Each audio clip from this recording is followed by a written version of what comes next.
নমস্কাৰ, এয়া হৈছে সজিনা ফুল। এতিয়া বজাৰত যথেষ্ট পৰিমাণে পোৱা যায়। এই সজিনা ফুল আনি পেলাই আপুনি বিভিন্ন উপায়েৰে খাব পাৰে আৰু ইয়াক যেতিয়া আমি খাওঁ, দাইলত দিও খাব পাৰে, আপুনি আলুৰ লগত ভাজিও খাব পাৰে।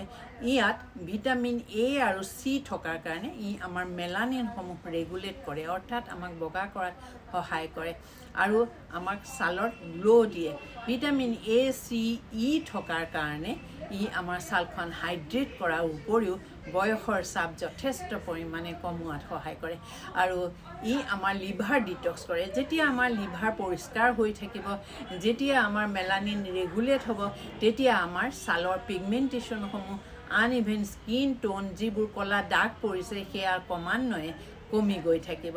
এনেধৰণে আপুনি নিয়মিত খোৱাটো অভ্যাস কৰি লওক আৰু সজিনা পাতৰ গুড়ি ল'ব। সজিনা পাতৰ গুড়ি যদি আপুনি এচামুচ লয়, দৈৰ ওপৰৰ ক্ৰীম ভাগ আপুনি এচামুচ ল'ব আৰু তাৰ লগত ল'ব আপুনি পিঁয়াজৰ ৰস আধা চামুচ।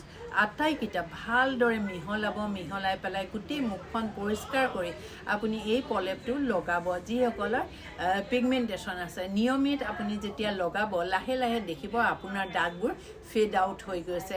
আৰু ইয়াৰ উপৰিও এই সজিনা পাতৰ যিটো গুড়িটোৰ লগত আপুনি মৌ মিহলাই যিসকলৰ অইলি স্কিন তেওঁলোকে ব্যৱহাৰ কৰিব পাৰে আৰু নিয়মিত যেতিয়া ব্যৱহাৰ কৰিব, ইয়াৰ লগত সজিনা পাতৰ গুড়িৰ লগত আপুনি মেথি পাউডাৰ আধা চামুচ মিহলাব। ধৰক এচামুচ আপুনি সজিনা ফুলৰ পাত ল'লে, আধা চামুচ আপুনি মেথি পাউডাৰ ল'লে আৰু ইয়াৰ লগত মৌ প্ৰয়োজন অনুসৰি ভালদৰে মিহলাই পেলাই গোটেই মুখখন পৰিষ্কাৰ কৰি, ডিঙিৰ অংশ পৰিষ্কাৰ কৰি গোটেইখিনিতে লগাব। আপুনি 15-20 মিনিট ৰাখি ধুই দিব। ইয়াৰ পিছত আপুনি, যিহেতু আমাৰ ফ্ৰিজত অলপ হ'লেও আইচ থাকে, আইচ আপুনি কমলাৰ ৰসৰ দ্বাৰাও কৰিব পাৰে, নতুবা তিয়ঁহৰ ৰসৰ দ্বাৰাও কৰিব পাৰে, নতুবা আলুৰ ৰসৰ দ্বাৰাও কৰি লোৱা যদি আছে, তেতিয়াহ'লে মুখত ভালদৰে আপুনি উইদিন 1 ছেকেণ্ডো নহয়, উইদিন ছেকেণ্ডৰ কাৰণে আপুনি গোটেই মুখখনত ঘঁহি দিব।